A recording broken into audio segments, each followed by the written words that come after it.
get low, you can still go. Even when you feel slow, you can still go. Even when you're not hope, you can still go. I never answer to no, man, I still go. Go, go, go, go, go, go, go, go. Brian Giles with Brian Giles MTG. It is Sunday, and yes, I'm wearing my Seahawks gear. And I waited until the game was over, until the World Championships were over. All hail to Grixis. All hail to Invoke Despair. A card that everybody thought was going to be, not really useful with the 4 black mana and the casting cost. But it's proven that it's the card that won the World Championship. So, but we're not here to talk about the World Championship. We're not here to talk about Invoke Despair. We're here to talk about Brothers War spoilers. And spoiler, hike!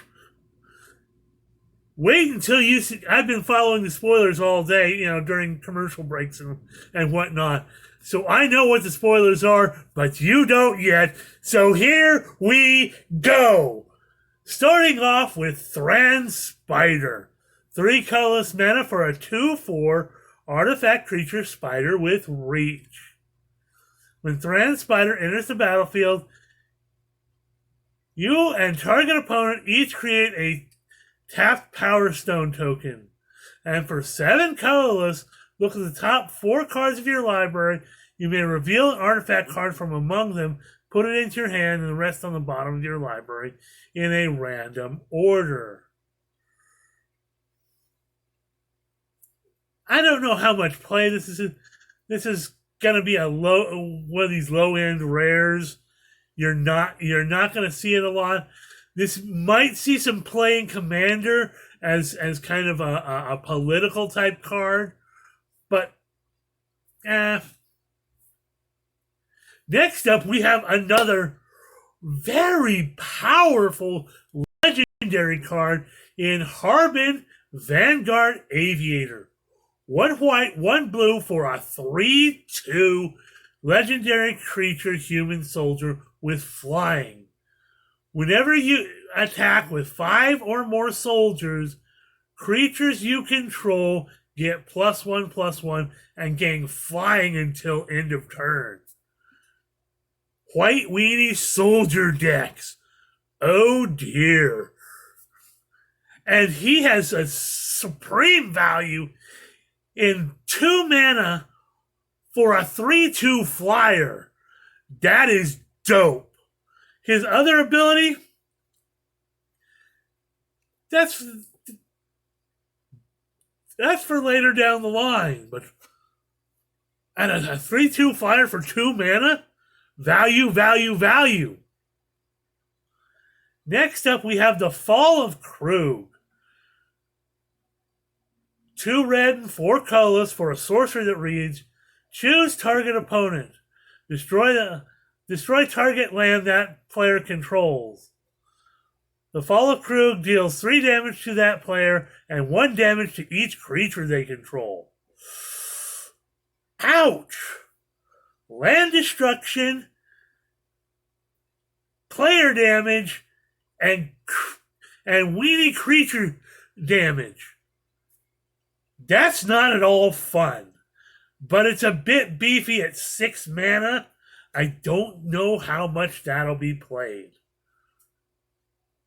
but it's looking to give you an advantage across the board. So there's that. Next up, we have the Hall of Tagson. It's a land. You tap it to add a colorless, or pay 1, tap it to add 1 mana of any color, or pay 4 and create a tapped Power Stone token. So lands that create Power Stone tokens. Next up, we have Rust Goliath. A beefy 10 colorless mana for a 10/10 reach, trample, artifact creature construct. But it has a prototype for 2 green, and 3 colors for a 3/5 version of that has reach and trample. That's not bad in green.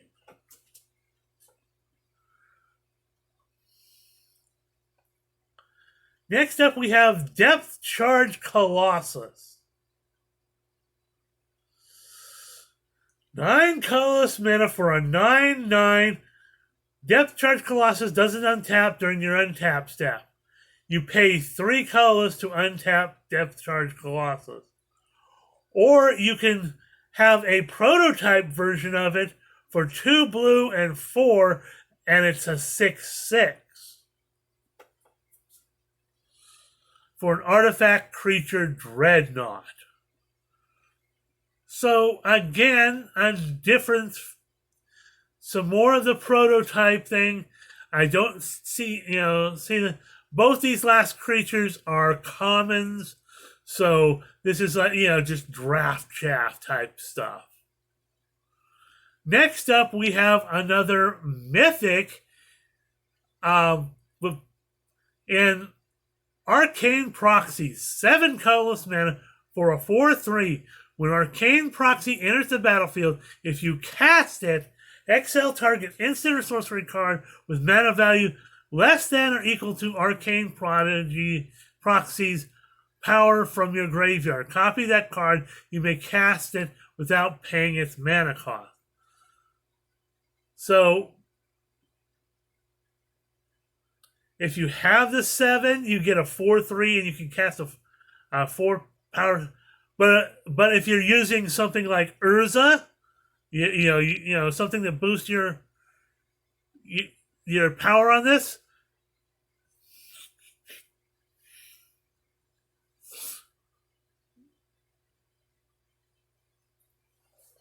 it also has a prototype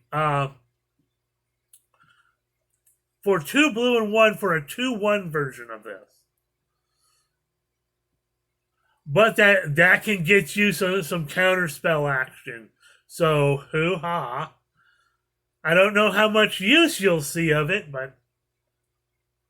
Next up, we have the only colored artifact in the set.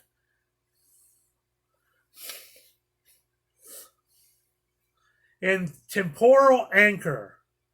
For 3 blue and 3 colors, you have a legendary artifact. At the beginning of your upkeep, scry 2. Whenever you choose to put 1 or more cards at the bottom of your library while scrying, exile that many cards from the bottom of your library. During your turn, you may play cards exiled with Temporal Anchor.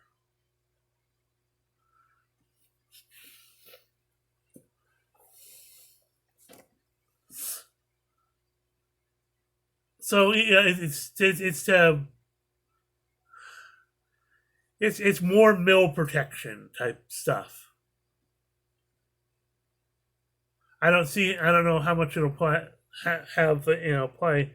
Next up, we have another commander card, and according to the Brothers War panel they had today, this is a commander card that you will be seeing in the excuse me, in the set boosters. So the Brothers War is 1 red and 3 for an enchantment saga that reads: Chapter 1, create 2 tapped Power Stone tokens. Chapter 2, choose 2 target players. Until your next turn, each creature they control attacks the other chosen player, each combat, if able.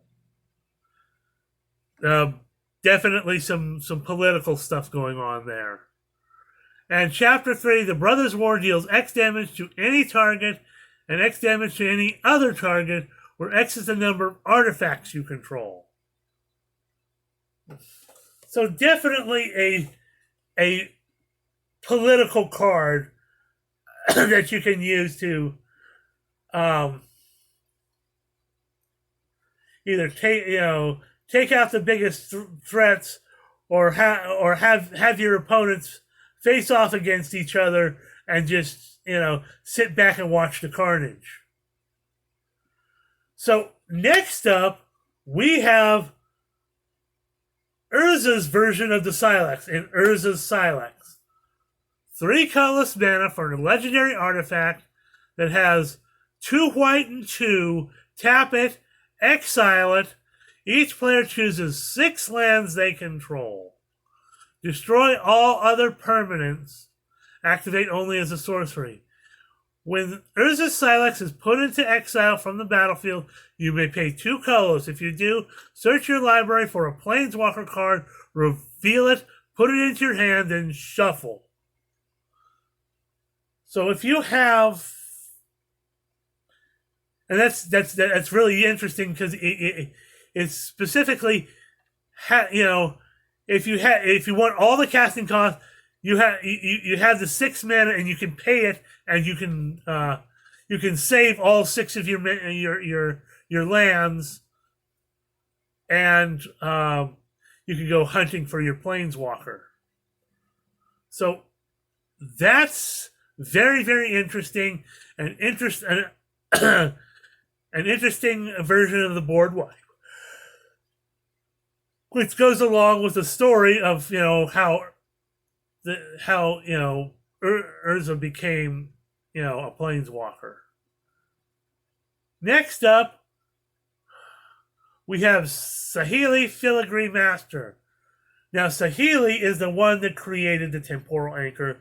That is the time machine that Teferi uses to go back in time and watch the events of the Brothers' War. So Saheeli is in the present day, but her being an artifact master, they thought a good inclusion in this deck. For 1 blue and 1 red and 2 colorless, you get a legendary Planeswalker Saheeli with a loyalty of 3. +1 is a Scry 1. You may tap and untap artifact you control. If you do, draw a card. Or for -2 loyalty, create 2 colorless Thopter artifact creature tokens with flying. They gain haste until end of turn. So some attackers and or blockers. And for -4 loyalty, you get an emblem with artifact creatures you control get +1/+1, and artifact spells you cast cost 1 colorless less to cast. And you only have to set off her thing. She only has to survive for 2 turns to get that emblem out. And that emblem is gonna be busted. Okay, next up we have a whole host of super powerful cards from the Artifact Archive, and a lot of you are going to go bananas bonkers over, and some of you are going to have some hate for it because these are reprints of powerful and valuable cards. First up is Defense Grid. 2 colorless mana for an artifact that reads, each spell costs 3 colorless more to cast, except during its controller's turn.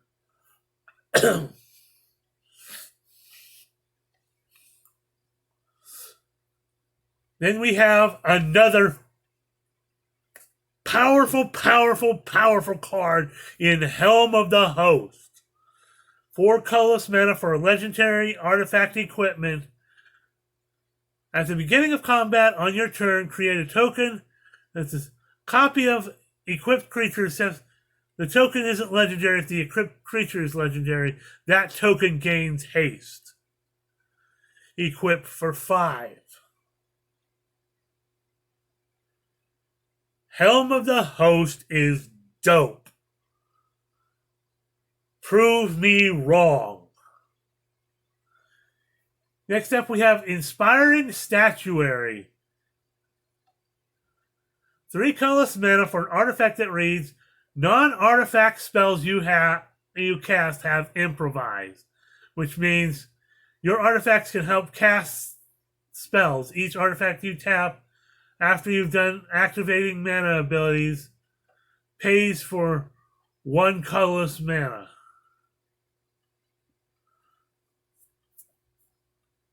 So definitely something that, kind of a way to ramp up your beefy artifacts.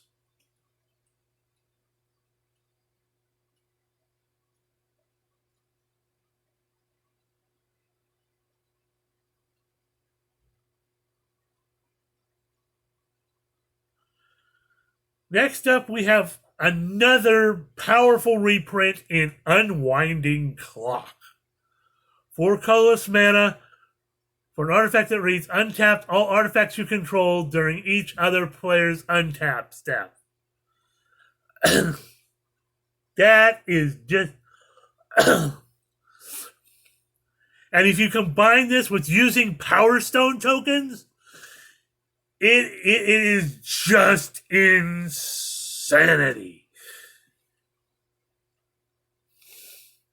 Next up, we have Caged Sun, another powerful reprint for 6 colorless mana. An artifact that reads, as Caged Sun enters the battlefield, choose a color. Creatures you control of the chosen color get +1/+1. Whenever a land's ability causes you to add 1 or more mana of the chosen color, add an additional mana of that color. So that's, Caged Sun is super powerful, especially in, limited formats and EDH for sure.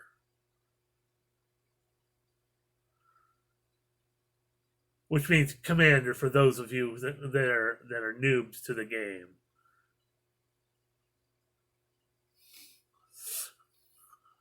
Next up, we have Portal to Phyrexia.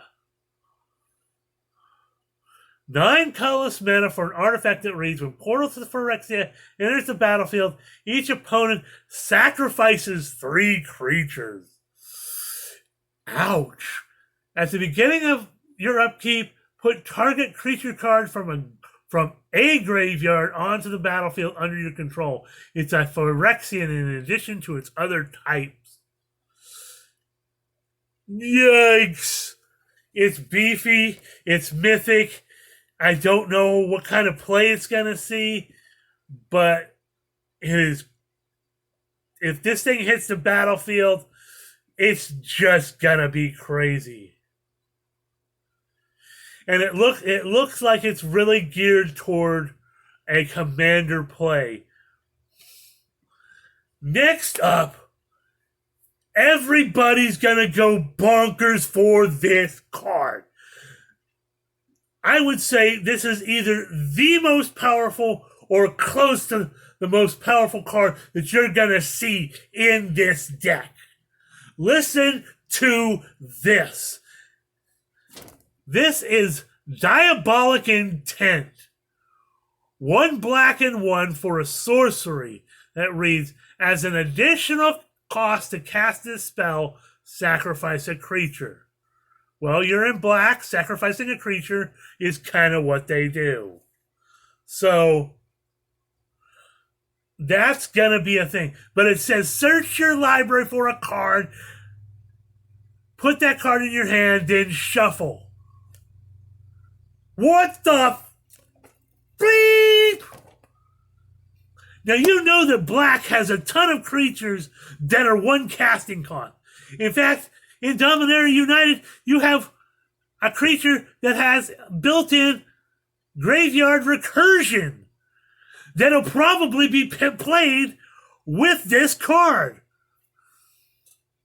So Standard is going to see this and it's going to go bonkers because this is a tutor. This is insanity. My God. All you have to do is pay the 1 black and 1 and sack a creature.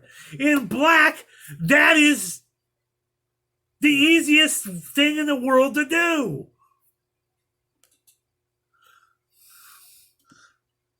And you can tutor up whatever you need.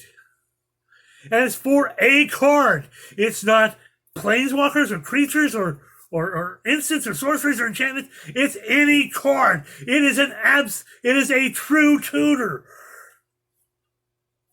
Bonkers, bonkers, bonkers. So I'm going to end it here because I'm after over 20 minutes and I'm so hyped up about this card. I let my time run long. So we're going to see you on the next video. This is hype.